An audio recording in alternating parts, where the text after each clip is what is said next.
Welcome to the JAMODI podcast. We are all surrounded by amazing coaches and leaders.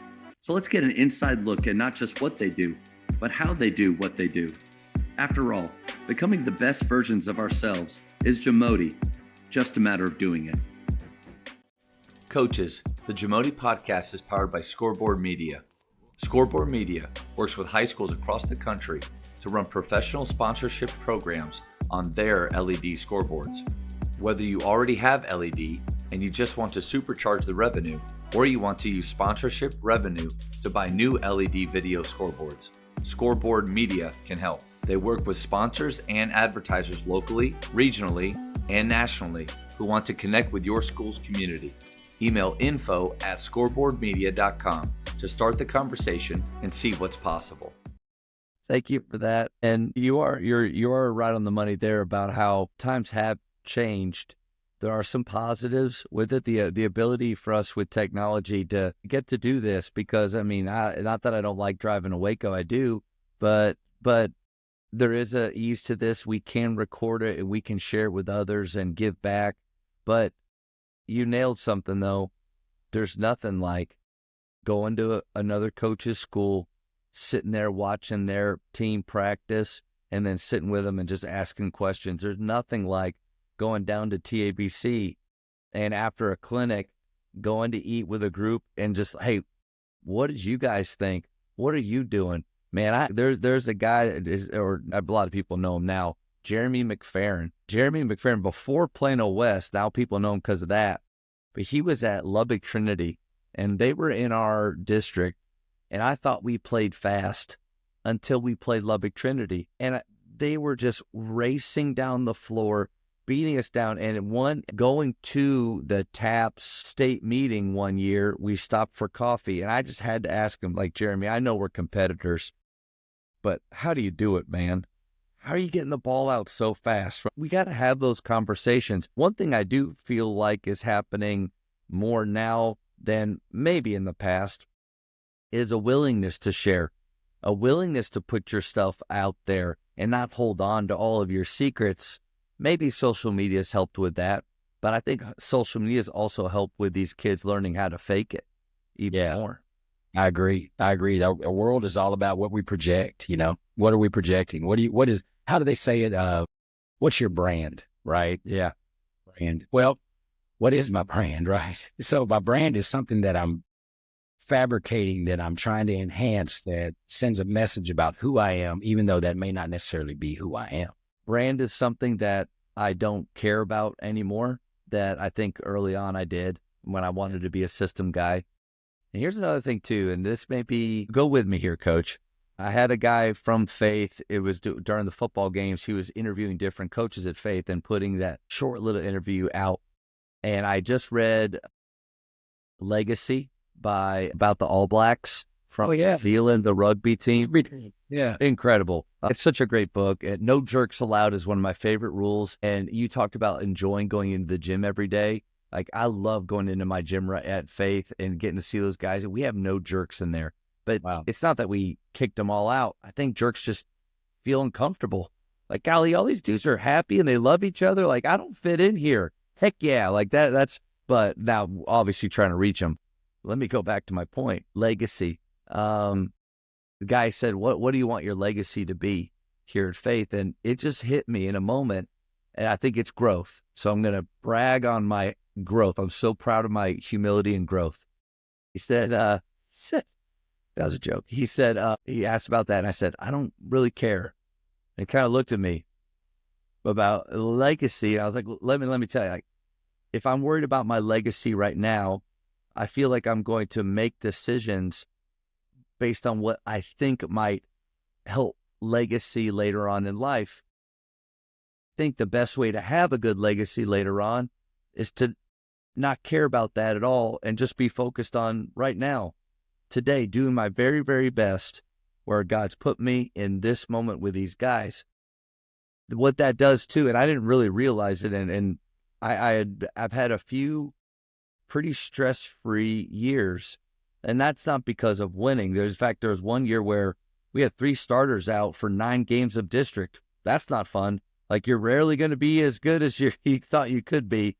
but there wasn't that stress of like, what's happening? Why is it? What am I doing here? Do I need to look? I just was planted in the moment. And I do think this helps a ton. Like getting to do this and listening to great coaches, staying in the Word helps a ton, but not worrying about legacy. How many years are you going to coach? I don't know. He wants me here for this season.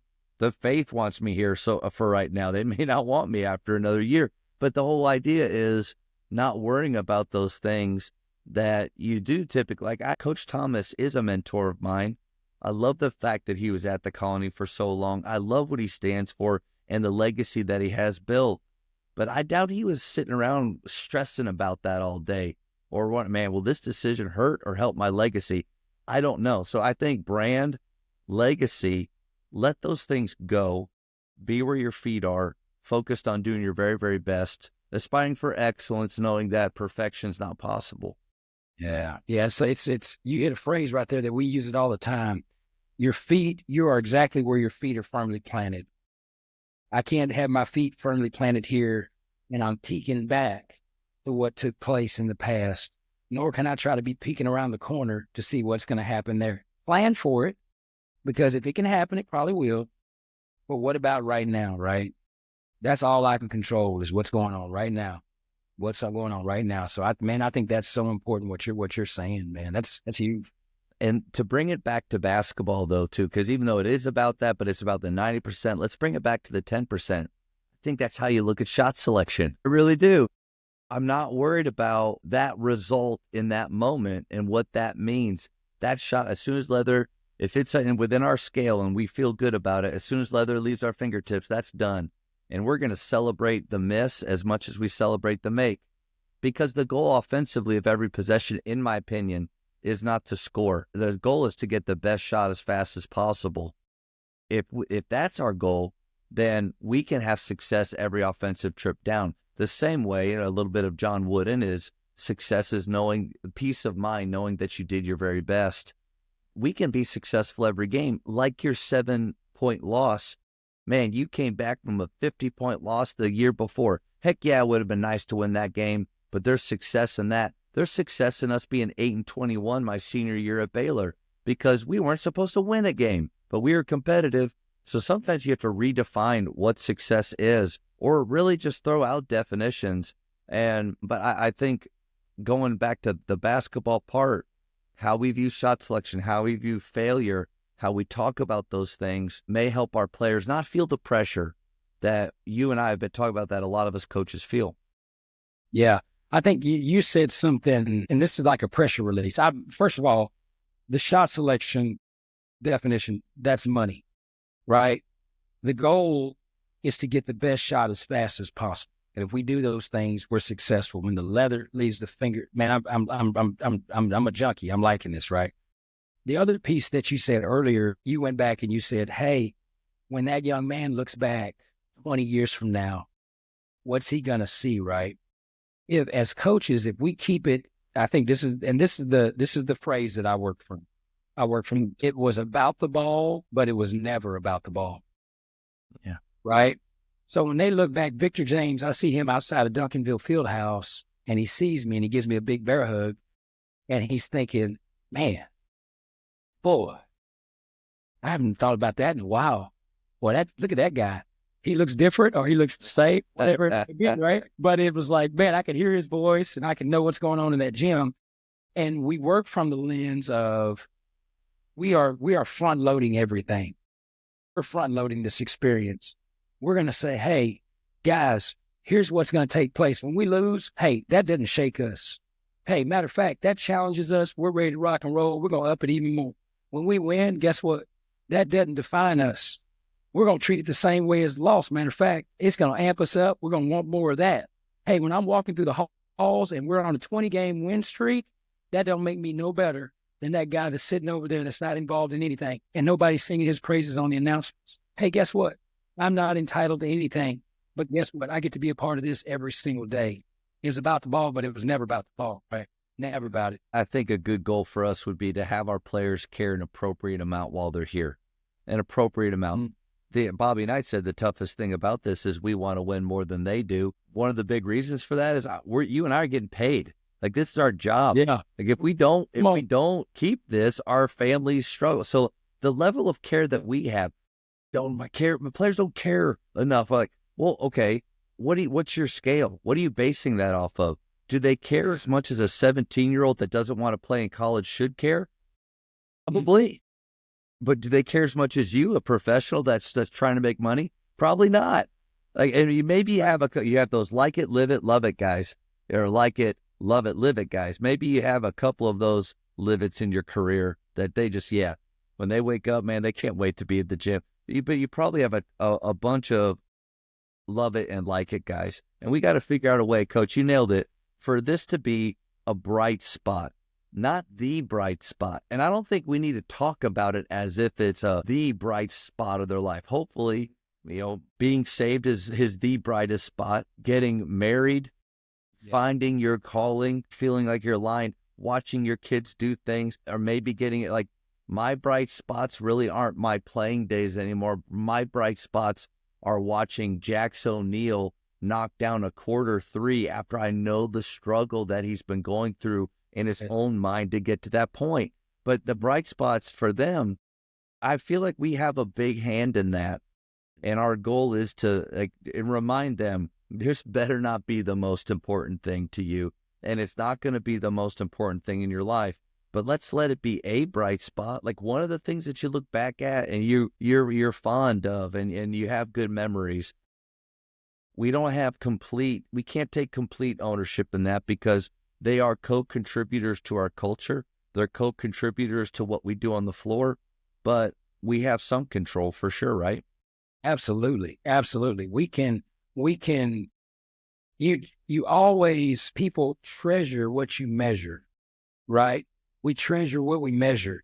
If I feel like, I told my guys this the other day, they're not great at it. This might have even been my class, but I told them the other day, somebody said, hey, coach, so watch, we can formulate identity, right? So they asked me, coach, do you like your team?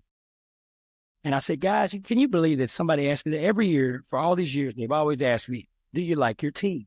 And I said, fellas, there's not a team that hadn't been fond of. Even the ones that were hard to coach. There's some guys in here, you're difficult to coach, but there's some things about you that I am really fond of. I like you guys as a team. I said, but would you believe this? I turned that question around. I said, hey, you're asking the wrong question. They go, well, what do you mean, coach? I mean, do y'all think you're going to be any good? I said, well, that's beside the point. I said, I've had groups that I've really been fond of and I really like. But guess what? This group right here, they like each other. I said, guys, do y'all realize that now they may not, but I'll formulate that for them. Hey, you're special. You're special because you have great chemistry. You're special because you guys are linked up. You're special because you're willing to, I get that they got a text group, right? And they're buzzing that thing. I mean, they're buzzing it. I mean, it's always going off and they're putting stuff in there and going to do open gyms and all this kind of stuff. And I said, hey, I see this. Man, you guys, so I've had teams that don't even respond and don't even talk to each other. Hey, don't you know you can win? You'll win games because you're willing to communicate with each other. Hey, big challenge for us here in a couple of weeks is that when we're breaking down and getting in our defensive stuff or we're out there on the floor, are we going to talk like that? Like we're talking in this group, or we're going to be running our mouths and encouraging and building and communicating and breaking and just kind of making sure everything doesn't fall apart in the middle of chaos? They're looking at me. And I said, boy, what a gift. You guys like each other. Hey, let's go. Let's get out of here. Those kids are like, what? We just asked you a question. Like, what just happened? But you're right. I think resistant to talk about unknown futures. We need to be resistant to stress about unknown futures. That does no good. I don't know. I think our district will be good, but I don't know how good. I think we'll be okay. I don't know how much. But again, in the moment, what is important is there's no jerks in that gym. Those dudes like each other. They care about each other. They give their very, very best. They're not afraid to fail, and they shoot with courage. Yeah. I think, but we got to continue to speak that. I'm not a big fan personally of the idea that we can speak things into existence. I don't subscribe to that. But I do think we need to continuously see the vision and sell the vision to our players.